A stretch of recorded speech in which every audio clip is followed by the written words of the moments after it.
자, 제가 말씀 준비하면서 또 좋아하는 항상 제가 좋아하는 시인인데 우리 정호승 시인의 시가 눈에 띄었어요. 그 시는 제목이 뭐냐면 어느 벽보판 앞에서라는 시예요.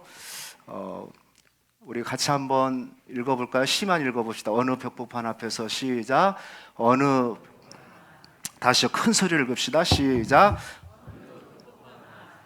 현상수배범 전단지 사진 속에 내 얼굴이 있었다. 내가 무슨 대죄를 지어 나도 모르게 수배되고 있는지 몰라. 벽보판 앞에 평생을 서성이다가 마침내 알았다. 당신을 사랑하지 않은 죄, 당신을 사랑하지 않고 늙어버린 죄. 예, 어느 벽보판 앞에서.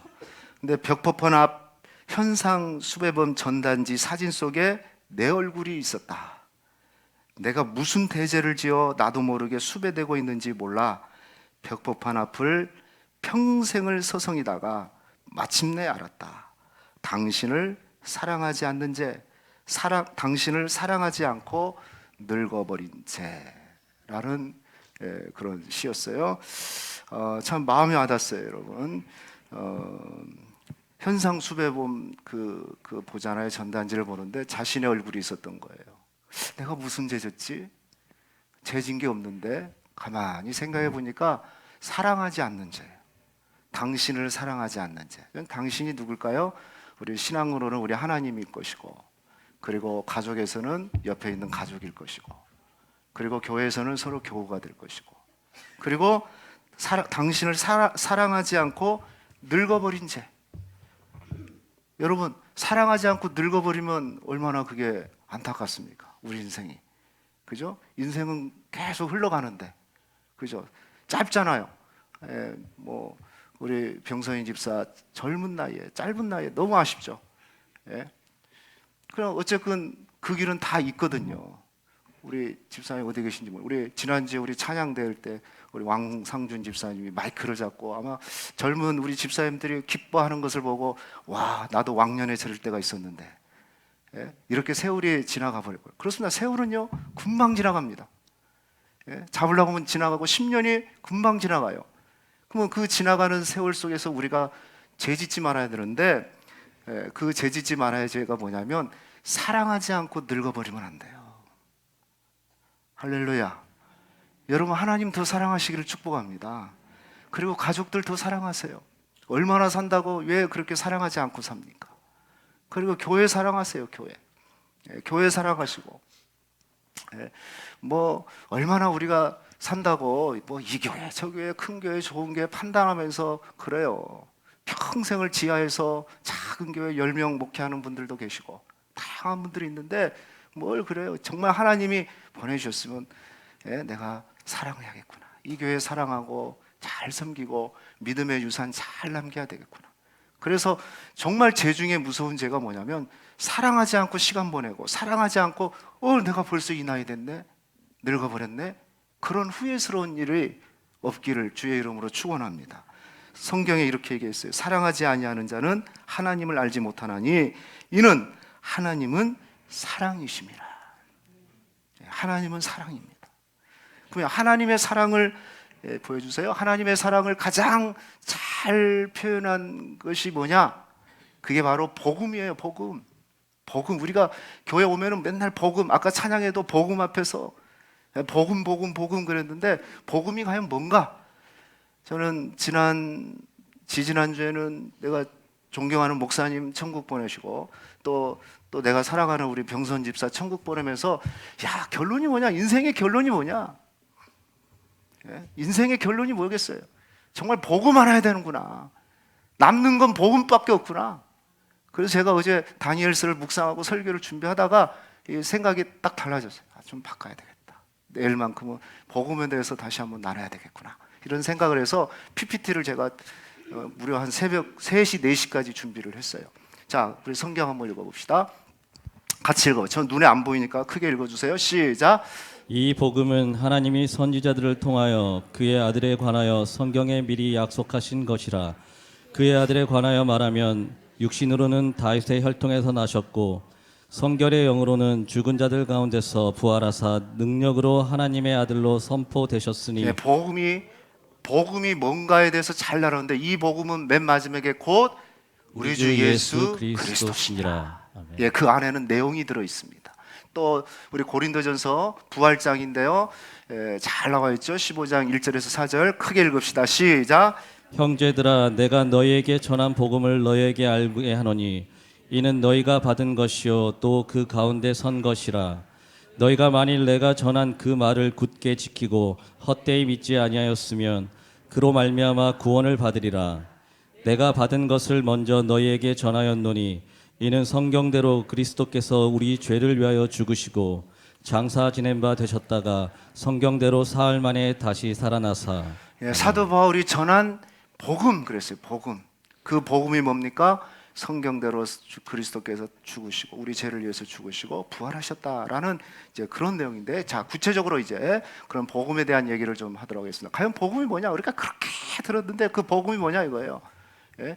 일단은 복음의 뜻은요, 복음 한자로는 복음입니다. 복복자에다가 소리, 소리 음자죠. 그래서 복된 소리, 복된 소식이라는 것이 바로 복음이에요. 복음. 그죠? 복된 소식 해볼까요? 복된 소식. 예, 복된 소식이고요. 이것이 영어에서는 가스펠입니다. 가스펠. 이것도 역시 복된 소식인데, 옛날 고대 영어에 보면은 갓이라는 단어와 스펠이라는 단어가 합성된 건데, 이 갓이라는 단어는 신이라는 뜻이 있지만은 좋다, 선하다, 뭐 이런 뜻이 있어요. 그리고 저 스펠은 알파벳 알파벳 그 스펠링을 얘기하는데, 그런데 또 다른 뜻이 있어요. 그게 소식, 이야기라는 뜻이 있어요. 그래서 단어 하나씩 끝터리 거 빠져서 가스펠 해가지고 복된 소식, 이게 바로 복음입니다. 영어에서도 복된 소식이에요. 그런데 이제 우리가 헬라어가 있죠. 이제 우리 성경은 뭐라고 하냐면 성경은 구약 성경은 히브리어로 기록됐어요. 그죠? 유대인의 히브리어로 기록됐고, 신약은 그리스어로 기록이 됐어요. 그런데 이제 그리스어가 헬라 문화권 안에서 이렇게 발전했기 때문에 우리가 헬라어라고도 얘기를 하는데, 그래서 헬라어로 복음이 뭐냐면 유앙겔리온이에요. 한번 읽어봅시다. 시작. 유앙겔리온. 유앙겔리온인데 저 유는 좋다는 뜻이에요. 좋다. 그리고 앙겔리온은 소식이라는 뜻이에요. 그래서 그것이 합혀져 가지고 유앙겔리온에서 복된 소식, 이렇게 그런 뜻이 있습니다. 그런데 이 유앙겔리온이라는 단어는요, 이 역사적으로 보면은 조금 더 깊은 의미가 있어요. 그게 뭐냐면 전쟁에서 승전보를 전해 주는 것을 유앙겔리온이라고 해요. 그러니까 승리했다는 소식을 전해 주는 것을 유앙겔리온이라고 얘기를 해요. 고대 전쟁은요, 나라와 나라가 전쟁을 했을 때 만약에 패하게 되잖아요. 전쟁에서 지게 되면은 딱 패한 나라는 두 가지밖에 할 수 없어요. 다 죽든지 아니면 다 노예가 되든지. 예. 전쟁에서 지면은 그냥 다 죽든지, 그냥 패전 그 시민들은, 국민들은 다 죽여요. 아니면 전부 다 노예로 삼아요. 여러분, 고대 노예는 말만 할 수 있는 그 짐승처럼 취급받은, 그게 바로 노예거든요. 노예. 그래서 전쟁에서 패하면은 이거보다 더 비참한 일이 없어요. 반대로 승리하게 되면 어떻게 될까요? 이제 살았고, 그죠? 승리했으니까 이제 내가 살았구나. 그리고 노예가 되지 않아도 된다. 그런 이제 안도감과 평안함을 누리죠. 그래서 승리했다는 소식을 전할 때 유앙겔리온이라고 얘기를 해요. 우리는 이제 살았다.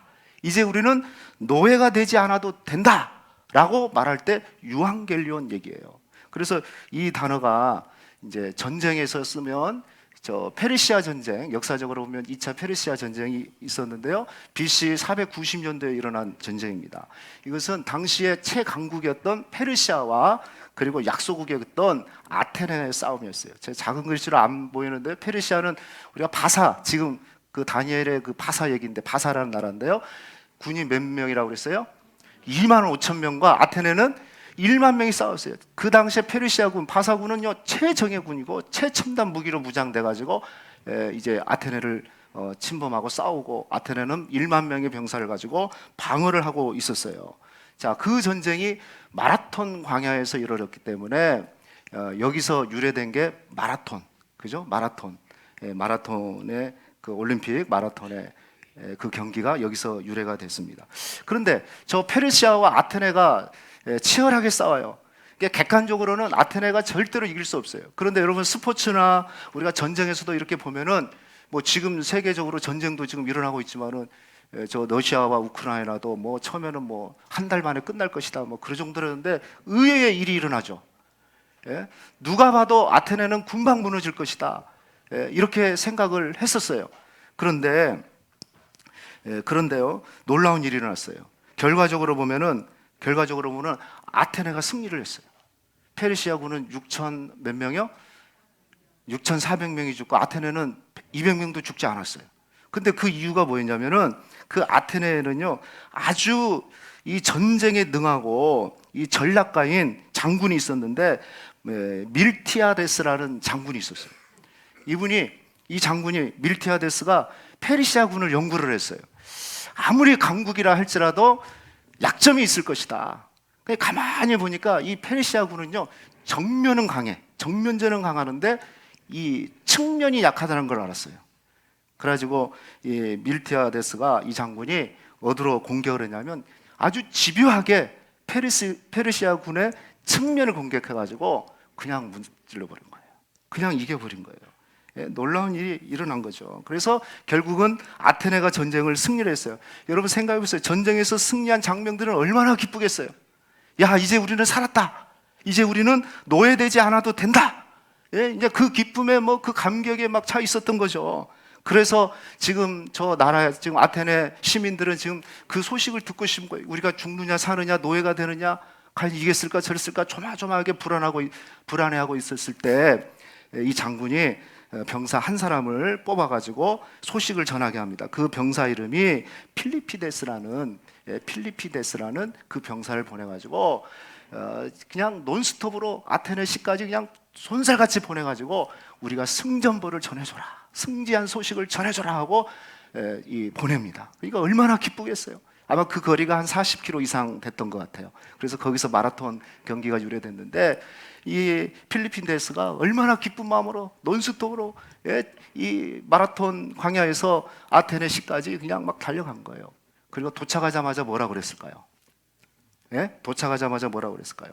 아까 얘기한 대로 유앙겔리온 아테네의 애니케션. 이게 뭘까요? 우리말로 얘기하면은 복음이다 아테네가 이겼다. 감격이 없네. 복음이다 아테네가 이겼다. 할렐루야. 유앙겔리온 아테네의 그 다음에 뭐예요? 애니케산 아테네가 이겼다. 야, 막 그 소식을 듣고 시민들이 어땠을까요? 야, 우리는 이제 살았다. 노예되지 않아도 된다. 우리가 이겼다니. 그때 썼던 단어가 유앙겔리온이라는 단어예요. 복음이다. 생각해 보세요. 이 얘기보다, 이 소식보다 더 좋은 소식이 어디 있겠어요? 왜냐하면 이제 소식을 듣고 있는데 만약에 우리가 졌어 그러면 아마 죽든지 아니면 노예가 되든지 그걸 선택을 해야 되거든요. 근데 유앙겔리온 우리가 이겼다. 이 소식을 듣고 아마 시민들은 날뛰었을 거예요. 너무너무 기뻐서 날뛰었을 거예요. 그때 썼던 단어가 유앙겔리온이에요. 그런데 여러분 성경은요 하나님께서 하나님의 사람들을 특별히 선택해가지고 성령의 감동에 의해서 성경을 기록하게 했어요. 그래서 성경을 쓸 때 특별히 이 신약 성경, 이 헬라어 성경으로 쓸 때 이 예수님이 하신 일, 즉 복음이라는 단어를 쓸 때 뭘 인용해서 썼냐면 저 유앙겔리온이라는 단어를 끌어가지고 쓴 거예요. 왜냐하면 예수님이 하신 일과 유앙겔리온이라는 단어가 들어있는 그 뜻이 같은 거였어요. 여러분 전쟁에서 졌으면은 죽거나 노예됐어야 되는데 이제 유앙겔리온, 복음, 이겼다는 승리의 소식을 전한 것처럼 예수님도 마찬가지예요. 예수님 뭐였습니까? 우리를 죽음에서 살려내셨잖아요. 할렐루야. 설교 듣고 계세요? 죽음에서 살려내시고 주님이, 그리고 죄와 사망과 악한 영으로부터 평생 동안 영원히 노예되며 살아야 되는데 주님이 우리를 자유케 하셨거든요. 그래서 아무리 생각해도 유한겔리온이다. 복음은 예수님이 하신 일과 똑같다 해가지고 성경에서 성령께서 성경의 복음이라는 단어를 유한겔리온이라는 단어를 끄집어가지고 성경에 기록하게 한 겁니다. 그것은 예수님이 하신 일과 동일하기 때문에 그래요. 이게 바로 유한겔리온이에요. 자, 그렇다면 구체적으로 복음의 내용은 뭐냐? 우리는 너무 잘 알고 있어요. 첫 번째, 복음의 내용은 십자가입니다. 십자가. 따라합시다. 십자가. 복음의 구체적인 내용이 뭐냐? 십자가예요. 십자가. 주님의 십자가입니다. 그래서 십자가가 복음이에요. 자, 성경 읽읍시다. 고린도전서 15장 3절 같이 읽읍시다. 시작. 이는 성경대로 그리스도께서 우리 죄를 위하여 죽으시고. 자, 그리스도께서 어때 하셨다고 그랬어요? 우리 죄를 위해서, 나의 죄를 위해서 죽으셨다. 십자가에서 죽으셨어요. 주님이 십자가에서 내 모든 죄를 사해 주신 줄로 믿습니다. 왜 여러분 십자가가 복음입니까? 왜 십자가가 복음이에요? 죽음이고 저주인데 왜 복음입니까? 이 십자가만이 나의 죄, 우리의 죄, 인류의 죄를 속죄할 수 있기 때문에 그런 거예요. 할렐루야. 다른 길이 없어요. 다른 방법이 없어요. 십자가 외에는 죄를 속하는 방법이 없어요. 구약에는 그 속하는 방법을 제사를 통해, 그 예식을 통해서 죄를 속해줬잖아요. 죄인이 죄를 지면은 짐승을 가져와가지고 제사장한테 가져오면 스스로 구약시대는 하나님께 못 나갔으니까 제사장이 기도를 해줘요. 이 사람의 죄가 이렇게 졌습니다. 안수를 해요. 제물과 이 사람의 소에다 딱 손을 얹고 이 사람의 죄를 이 짐승에다 다 안수할 때 전가시켜서 이 짐승을 대신 죽임으로써 이 사람의 죄가 없어지는 것처럼, 신약에는 그 제사의 모든 모형, 그것은 모형이고 실제로 뭡니까? 예수님이 우리 죄를 위해서 십자가에서 죽으신 거예요. 나의 모든 죄, 우리의 모든 죄, 인류의 모든 죄를 하나님이 짐승에다 뒤집어 씌우듯이, 죄 없는 짐승에다 뒤집어 씌워서 죽이듯이 예수님이 대신 다 짊어지신 거예요. 사랑하는 성도 여러분, 죄 문제를 해결하는 방법은 십자가밖에 없어요. 일단 크게 하면 하셔야 돼요. 십자가밖에 없습니다. 다른 길이 없어요. 다른 방법이 없어요. 종교로는 안 되는 거예요. 제가 몇 번 얘기했죠. 요즘 뭐 불교계가 좀 떠들썩하죠. 불교계도. 왜냐하면 유명하신 스님께서 뭐 입적하셨다고 그러지만 자살한 거죠. 자살. 사실은 죽은 거, 세상과 연을 끊고자 한다 하면서 유서 몇 장 남기고 죽었는데 뭐 화제가 되고 뭐 그랬습니다. 그런데 우리나라 불교에 그래도 불교 역사상 가장 스님 중에서도 천재 소리를 듣고 지금까지도 존경받는 분이 있다면은 성철 스님입니다. 성철 스님 아세요? 물은 물이요 산은 산이로다. 성철 스님은 그것만 알면 돼요. 물은 물이요 산은 산이로다. 그런데 이 성철 스님이 97년도인가 6년도인가요? 그때 이렇게 돌아가셨는데, 그분이 죽으시면서 하신 말씀이 있는데, 그분이 얼마나 유명하고 얼마나 불교에게 유명하냐면 20년 동안을 생식을 했어요. 20년을. 근데 생식만 한 게 아니라 그리고 10년 동안은 눕지 않았어요. 앉아서 잤어요. 앉아서 잤어요. 여러분 자꾸 교회 와서 누우려고 하지 마세요. 눕는 자리 좀 그건요, 자꾸 불교로 가셔야 돼요. 불교로. 불교에 보면은 장자불와라는 불교의 수양법이 있어요. 눕지 않고 하는 수양법인데, 무려 성철 스님은 10년 동안을 그 일을 하셨어요. 그냥 대단한 분이죠. 그래서 제가 어제 그 성철 스님의 인터뷰를 다시 인터넷에서 쭉 한번 좀 찾아보고 영상도 좀 보고 그랬는데, 그런데 이분이 그렇게 수양을 하신 분인데, 이분이 죽으시면서 이런 얘기를 했어요. 어제 영상에서도 제가 봤는데, 수많은 중생들을 속였으니 내 죄가 수미산보다 높구나. 수미산은 실제 있던 산이 아니고 불교의 상징적인 산입니다. 어마어마한 산이에요. 그런데 그런 수행을 했음에도 자신의 죄 문제를 해결하지를 못했어요. 그리고 일간지 이렇게 얘기했어요. 한평생 남녀무리를 진리가 아닌 것을 진리라고 속인 죄가 너무 커 나는 지옥에 떨어진다. 이렇게 말을 하고 죽었습니다. 여러분 무슨 얘기를 하려고 그래요? 우리 인생의 죄 문제는요, 수양과 도덕과 무슨 그런 것으로 해결되는 게 아니에요. 다시 보여주세요. 그런 게 아니에요. 그걸로 해결되면 우리가 해야 되죠. 우리 죄는요, 죄라는 것은 뭐 여러 개가 있죠. 영어로 보면 여러 가지가 있는데 대개 보면 두 가지가 있어요. 크라임이라는 죄가 있어요. 이것은 뭐 사기, 살인, 뭐 도둑질 하는 거. 그래서 나라로부터 저 죄를 지면은 처벌을 받는 거죠.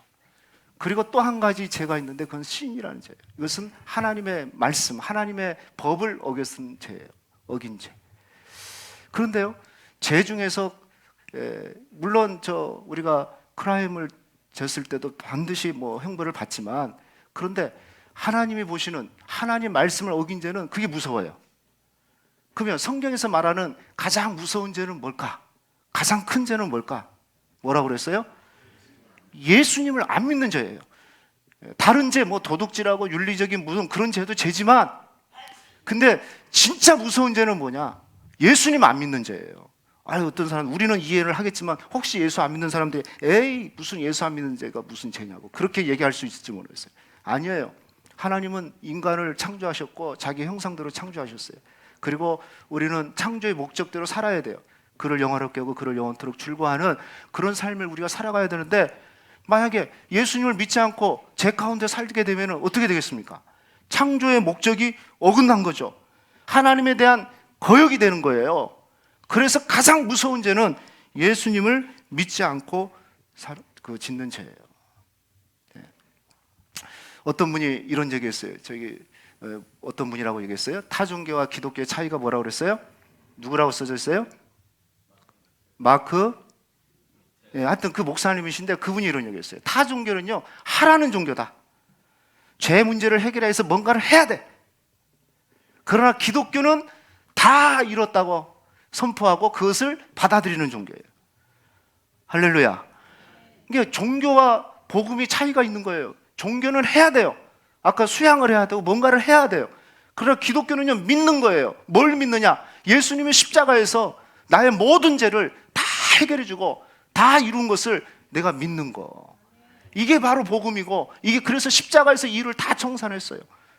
그래서 십자가가 복음이 되는 거예요. 왜? 십자가만이 나의 죄를 해결할 수 있기 때문에. 다 이루는 것을 우리는 믿기만 하면 되는 그런 복음을 우리가 받은 겁니다. 그게 바로 십자가의 복음인 거죠. 그런데 복음은 십자가만 있는 것이 아니라 부활도 있어요. 부활. 그죠? 부활. 과연 부활은 뭡니까? 여러분 읽어봅시다. 부활. 고린도전서 15장 시작. 장사 지낸 바 되셨다가 성경대로 사흘 만에 다시 살아나사. 예수님은요, 죽었다가 끝난 것이 아니고 사흘 만에 어떻게 하셨어요? 다시 살아나셨어요. 할렐루야. 여러분 믿으십니까? 이게 부활이에요. 다시 살아나셨어요.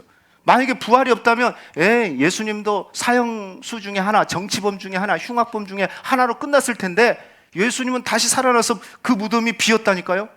이 말은 무슨 얘기입니까? 예수님이 하나님의 아들이 맞고 하나님이 맞고, 그리고 예수님이 하신 말씀이 진리라는 것이 맞는 거예요. 그게 부활이에요. 부활. 그래서 부활이 복음이 되는 거예요. 또 읽어봅시다. 고린도전서 15장 시작. 그러나 이제 그리스도께서 우리 같이 죽은 자 크게 읽읍시다. 가운데서 시작. 그러나 이제 그리스도께서 죽은 자 가운데서 다시 살아나사 잠자는 자들의 첫 열매가 그렇습니다. 되셨습니다. 주님은 다시 살아나셔서 부활하셔서 잠자는 자들의 부활의 첫 열매가 되셨어요. 첫 열매, 두 번째 열매, 이제 예수 믿고 죽은 자들이 다시 부활한다는 것을 지금 말씀하고 있는 겁니다. 이게 부활이 사실이죠. 고린도전서 15장은 부활장인데, 여러분 오늘 주무시기 전에 부활장을 꼭 읽으시고 주무세요. 한 50절 이상 되는데 조금 길지만 주무시기 전에 꼭 읽어보세요. 얼마나 귀중한 말씀이에요. 부활이 없으면 아무것도 아니에요. 오늘 우리가 여기 있을 이유가 없습니다. 예수님이 첫 열매가 되신 거예요. 또 한번 읽어봅시다. 고린도전서 15장 시작. 보라 내가 너에게 비밀을 말하노니 우리가 다 잠잘 것이 아니요 마지막 나팔의 순식간에 홀연히 다 변화되리니 나팔 소리가 나매 죽은 자들이 썩지 아니할 것으로 다시 살아나고 우리도 변화되리라. 여기 보니까 부활을 비밀을 말한다고 했어요. 비밀. 이거 아주 미스터리한 거예요. 신비스러운 일이에요. 이거 우리가 믿는다는 게 대단한 거예요. 비밀입니다. 하나님 사도 바울을 통해서 비밀을 가르쳐 줬는데 그 비밀이 뭐라고 얘기했습니까? 우리가 다 잠잘 것이 아니요 마지막 나팔에 순식간에 갑자기 홀연히 다 변화되리라. 아멘을 하세요. 아멘을. 다 변화되리라.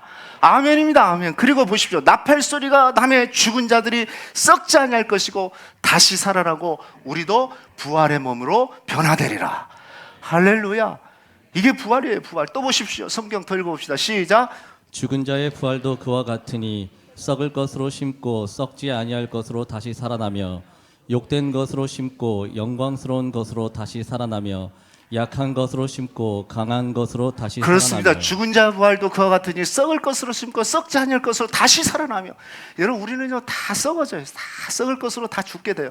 그런데 부활은 뭡니까? 썩지 아니할 것으로 영광스러운 몸으로 다시 부활한 줄로 믿습니다. 그러죠? 할렐루야. 욕된 것으로 숨고 영광스러운 것, 가장 하나님이 기뻐하시는 모습으로 다시 부활하게 돼요. 그리고 약한 것으로 심고 강한 것으로 다시 살아나게 돼요. 여러분 뭐 나이 들어서 죽으나 우리 병선 형제 48세에 하나님 부름 받았는데요. 그 죽음 앞에서는 전부 다 약해요. 할렐루야. 그런데요, 주님 말씀이에요. 부활할 때는요, 약한 것으로 심고 어떻게 된다? 강한 것으로 다시 살아난다. 예, 여러분 지금 우리 여기 연세 드신 권사님들 아이고 거울 보면서 실망하지 마세요. 내 주름이 이렇게 했나 이렇게 늙었나. 부활할 때 싹 펴져버려요. 지금 복토스 안 맞아도 돼요. 그 돈 있으면 헌금하세요. 차라리. 주님이 다시 만들려면 힘드니까 그 내두고. 왜냐하면 부활할 때 주님이요 완벽한 몸으로 만드는 거예요. 이 아멘을 안 하시는지 나 이해를 못 하겠네. 가장 아름답고 가장 건강, 나약한 몸.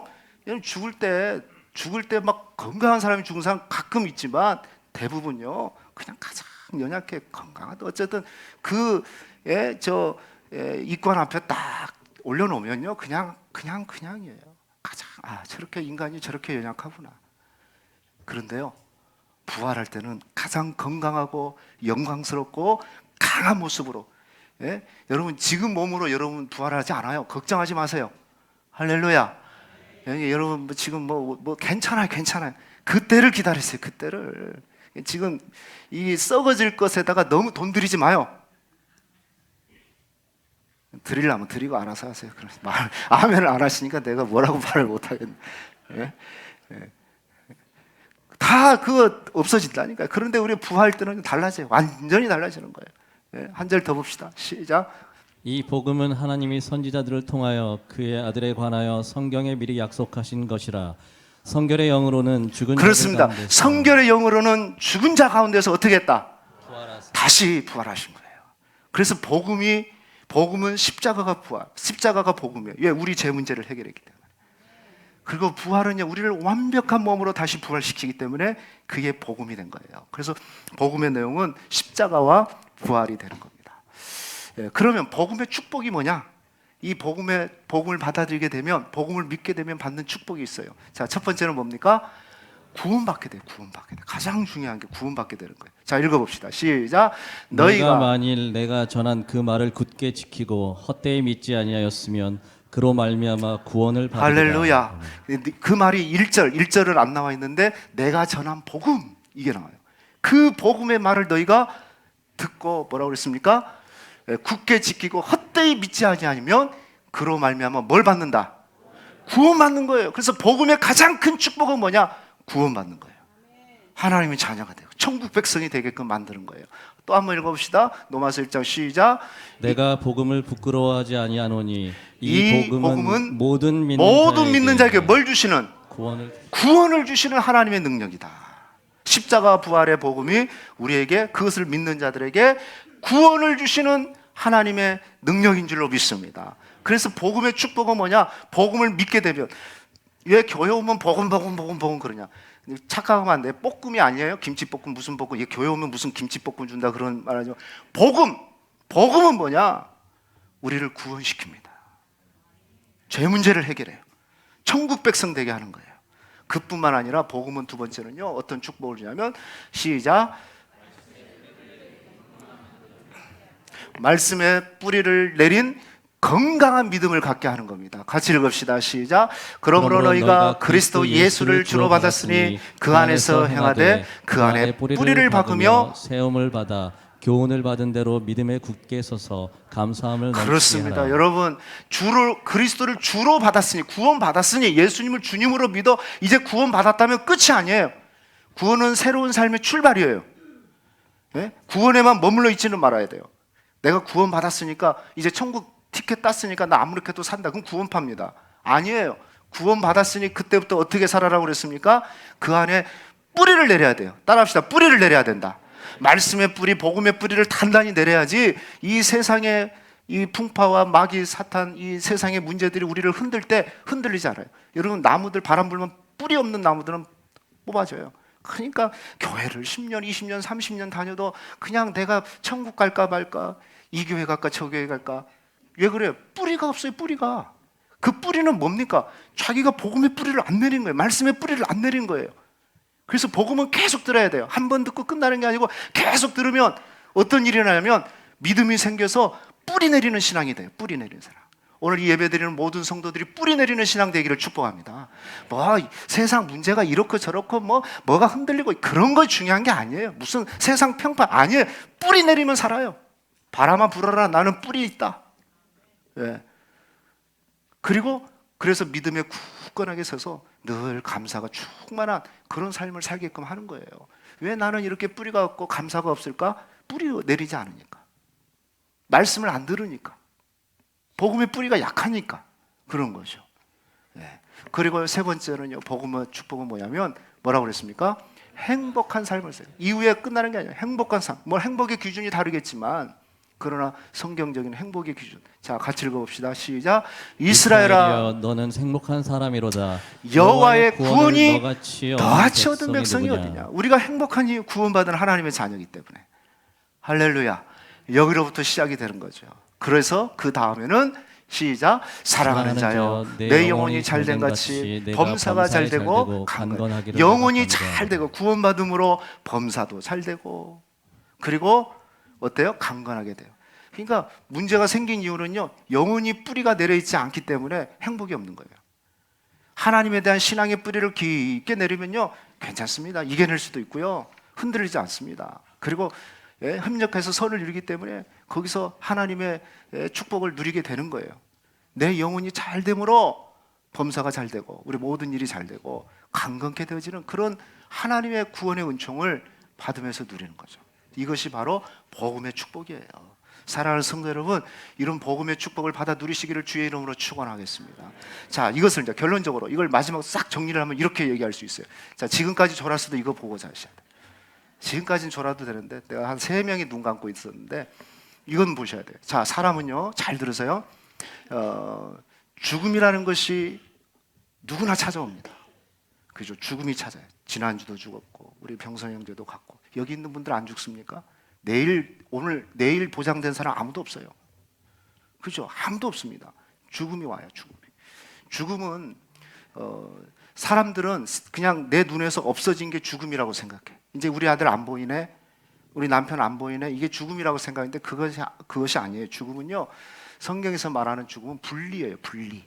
분리되는 건데 영혼과 육신이 분리가 돼요. 그래서 육신은요, 뭐 화장을 했든 매장을 했든 뭐 바닷가에서 수장이 됐든 뭐 뿌렸든 어떤 모양을 하든지 싹 분해가 돼버려요. 할렐루야. 싹 분해돼요. 세월 되면 싹 분해. 이거 흙이니까 싹 어떤 모양이든 분해가 돼요. 싹 분해가 돼요. 그런데 영혼은요, 달라요.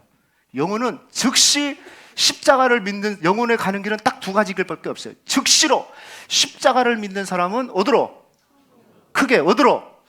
십자가를 믿지 않는 자는 지옥으로 가는 거예요. 그런데 어떻게? 즉시입니다. 즉시. 제가 다시 한번 그냥 위로 받으라고 한 소리가 아니라 우리 이드레 권사님 슬프지만요, 병선이 집사 즉시 천국에 갔습니다. 즉시 낙원에 갔습니다. 할렐루야. 십자가상에서 강도에게 주의 나라를 갈 때 나를 기억하십시오 라고 얘기할 때 주의 나라의 왕이 예수님이라는 걸 고백하고 있잖아요. 네가 내일 나와 함께 있으리라. 오늘 나와 함께 낙원에 있으리라. 할렐루야. 육은 분해되지만 영은요, 십자가를 믿는 자는 낙원으로, 천국으로 즉시 올라가고, 속죄 안 받은 자들은, 십자가 믿지 않는 자들은 지옥으로, 음부로 떨어지게 되는 겁니다. 영원히. 그래서 이 시기를 갖다가 중간기 상태라고 그래요. 왜냐하면 아직 하나님께서 작정하신 영혼들이 다 들어와 있지 않기 때문에, 그리고 아직 육의 부활이 없었기 때문에, 부활이 이루어지지 않았기 때문에 이 시간, 이 기간을 중간기 상태라고 그래요. 그런데 역사의 어느 때 우리가 알지 못하지만 우리 주님께서 약속대로 재림합니다. 다시 제자 임할 임자, 다시 주님이 임하게 되는데, 그때는 언제인지 모르죠. 주님이 재림하실 때 어떤 일이 일어나냐면 부활이 일어납니다. 부활이, 아까 얘기했던 부활이. 그런데 여기서 부활은 다른 부활이 아니에요. 영혼의 부활이 아니에요. 육신의 부활이에요. 육신의 부활. 그래서 예수를 믿는 자들이, 잠자던 자들이 먼저 일어나고, 그 다음에 불신자들도 부활하게 돼요. 불신자들도. 근데 영혼은 이미 천국과 지옥에 있기 때문에 그 부활의 때에 어떤 일이 나냐, 그 주님 재림하시면 육의 무덤들이 다 열려져 가지고 지옥에 있는 영혼과 또 천국에 있는 영혼과, 예수 믿는 사람은 천국에 있죠. 그 영혼이, 육과 영이 연합해요. 못 믿겠죠? 연합해요. 연합해. 이게 신비적 연합이라고 그런 거예요. 그죠? 그래서 그 모양으로, 그래서 아까 얘기한 대로 가장 영광스러운 몸으로 딱 부활하게 되는 거예요. 딱 만나게 되는 거예요. 그래서 웨스트민스터 신앙고백서에 보면요, 놀라운 일이 있어요. 놀라운 일이. 신자의 부활은 영광스러운 몸으로 부활하고, 불신자의, 예수 믿지 않는 자의 부활이 있어요. 믿지 않는 자들도. 부활은 지옥의 부활을 할 것이다. 천국에 있는 영혼과 영광스러운 몸이, 부활한 몸이 연합해가지고 함께 만나게 됩니다. 지옥에 부활한 그 불신자의 몸과 지옥에 있는 영혼이 만나가지고 결합하게 돼요. 그래가지고 어떻게 돼요? 최후의 심판을 받습니다. 하나님 앞에 딱 서가지고 최후의 심판을 받는데, 그때 어떻게 얘기하냐, 이제 이런 거예요. 마귀가, 제가 이제 만약에 최후의 심판, 주님 앞에, 하나님 앞에 섰어요. 그러면 마귀가 그래요. 하나님, 저 신목사 아주 나쁜 놈입니다. 저런 죄를 졌으니 마땅히 벌함이 마땅합니다. 이렇게 참소를 해요, 마귀가. 그러면 그때 예수님이 변호를 합니다. 그래, 마귀야, 네가 하는 말이 맞다. 그런데 내가 신목사의 죄를 다 십자가에서 사해줬노라. 그래서 네가 말한 모든 죄가 무죄로 처리됐다. 할렐루야. 그래서 하나님이 예수님의 변호를 받아들이게 되고, 그리고 예수님이 한마디 더 해요. 신목사가 부족했는데 그래도 복음을 위해서 충성을 한 것이 이러한 것들이 있습니다. 자, 동명교회 저기 저 식당 질 때 죽도록 열심히 감독했습니다. 주님, 그것 좀 기억해 주십시오. 그래가지고요, 그거 하나하나를 상급들로 수고하고 충성한 것들을 하나님께서 싹 모아가지고 상급으로 주시는 것이 최후 심판이에요. 할렐루야. 네. 그리고 불신자들은 어떻게 됩니까? 죄 리스트를 쫙 보여요. 죄책을 열어요. 죄책. 계시록 보면 죄책이 있어요. 죄책을 확 열어보니까 죄에 대한 형벌이 쫙 있는 거예요. 그에 의해서 그에 합당한 처벌을 받게 된 겁니다. 그래서 이후에 최후 심판 이후에 예수를 믿는 사람은 천국으로, 할렐루야. 그리고 예수를 믿지 않는 사람은 어디로? 지옥으로. 거기서 어떻게 해요? 영원히 살게 되는 겁니다. 참고로 총신대 총장 박성기 목사님 그런 것을 제가 인용을 한 겁니다. 여러분, 이거예요. 이게 성경의 간략한 요약이에요. 요약. 예. 사랑하는 성도 여러분, 우리 인생은요, 한 번쯤은 다 죽습니다. 안 죽을 사람이 없어요. 그래서 왜 복음이 필요하냐 이거예요. 아이, 죽어봐야지 알지, 이게 아니라니까요. 예? 죽고 나면 끝나는 거예요. 육은 분해돼 버리고 영은 즉시로 지옥이냐 천국이냐 결정되고, 주님 재림하실 때 부활하게 돼서 영광스러운, 믿는 자로서 영광, 천국의 영과 육신이 만나가지고 영광스러운 부활체로 영원히 살 것인가, 지옥스러운 부활을 통해서 영원히 지옥에 갈 것인가. 여러분, 이게 정말 여러분이 믿어진다면 예수 믿지 않는 사랑하는 가족들 우리가 가만히 둘 수 있어요? 에이, 지옥이나 가라 이렇게 얘기할 수 있습니까? 자식들 막 바쁘다고 그냥 가만히 둘 수 있어요? 둘 수 없죠. 둘 수 없어요. 이 지옥 가는 걸 그냥 가만히 둡니까? 예, 결론은 복음이고 결론은 천국과 지옥밖에 없는데 복음 전해야 됩니다. 할렐루야. 복음 전해. 세상에서 어떻게 살고 그거 필요 없다는 얘기는 아니지만 결론이 그거예요. 결론이 복음이에요. 복음. 제가 아까 앞에서 얘기 하나 빠졌는데 그 얘기 하나 하고 제가 마칠게요. 제가 이분 얘기도 한 기억이 나요. 저 100년 전에 한경북도에는 기독교인들이 많았어요. 기독교인들이 굉장히 많았는데 이 정주군의 간주면이라는 곳에 조그마한 마을에 박수무당이 있었어요. 성이 백신데 이 백무당이 있었는데 이제 그 당시 예수 믿는 사람들이 많았기 때문에 어느 날 이제 이 백무당이 집 앞에서 허공을 쳐다보면서 가만히 이렇게 앉아 있으니까 예수 믿는 사람들이 전도를 하면서 이렇게 얘기했어요. 백무당, 자식들 망하는 짓 그만하고 예수 믿고 천당이나 가시오! 막 선포를 했어요. 그러니까 아니 자존심이 있지 무당 앞에서 지금 예수 믿으라고 그러니까 얼마나 화가 나겠어요. 그러니까 이 백무당이 벌떡 일어나고 에이 이놈들아, 천당이든 백당이든 너희들이나 가라, 막 혼쭐을 내고 막 쫓아내 버렸어요.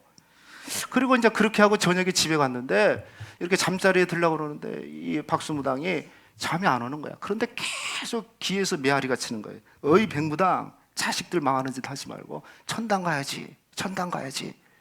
요 소리가 계속 들리는 거예요. 그래가지고 그 소리 때문에 잠을 못 자고 그 다음 주에 저기를 갔어요. 교회를 간 겁니다. 그 동네 교회로 간 거예요. 그 당시는 이제 미국 선교사님들이 계셨을 거 아니에요. 그때 목사님이 조지 맥킨 목사님이고 한국 이름으로는 윤산온 목사님이에요. 그 목사님이 목회를 하고 있었어요. 그래서 그 목사님의 지도를 받고 이 사람이 거듭나고 새로워졌는데 그 박수무당의 넷째 아들이 있었는데 그 넷째 아들이 아주 총명하고 성경을 가르치며 하나 가르치면 두 개를 알고 그렇게 똑똑했어요. 그래서 선교사님이 이제 그 아들을 잘 돌보고 어느 날 그 아들에게 그 신방을 가기 전에 일을 시켰어요.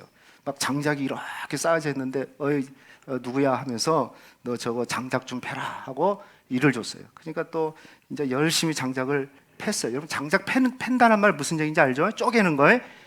팬다는 거 막 패는 게 아니고 쪼개는 건데 그 장작을 쪼갰어요. 근데 그날따라 신방이 늦어져 가지고 밤 10시쯤 교회로 돌아오는데 아니 멀리서 장작 패는 소리가 들리는 거예요. 그래가지고 가보니까 아니 요 녀석이 지금까지 장작을 패고 밤 10시까지 패고 있는 거예요. 그래갖고 아니 선교사님이 그래, 왜 지금까지 장작을 패고 있냐 이렇게 물으니까 그 친구가 이렇게 얘기한 거예요. 장작을 패라고만 했지 언제까지 하라고 하지 않았기 때문에 돌아오실 때까지 내가 하고 있었다고 그 얘기를 한 거예요. 그러니까 선교사님이 그 말에 감동을 받았어요. 그리고 그의 그런 총명도 있고 성실함까지 있다 싶어가지고 이 청년을 미국에 유학을 보낸 거예요. 그래서 미국에서 공부하게 해서 1927년도에 에일 대학교에서 한국인 최초로 박사학위를 받았어요. 그가 귀국해갖고 연희전문대학 교수가 되고 6.25 때는요 교육부 장관이 되었고 57년도에 연희대학교와 세브란스 병원이 합쳐가지고 연세대학교가 됐는데 그때 초대 총장이 되었어요. 그분, 즉 무당의 아들이었던 그분의 이름이 누구냐면 용재 백낙준 박사예요. 지금도 연세대 중앙도서관 앞에 가면은 그 동상이 딱 세워져 있어요.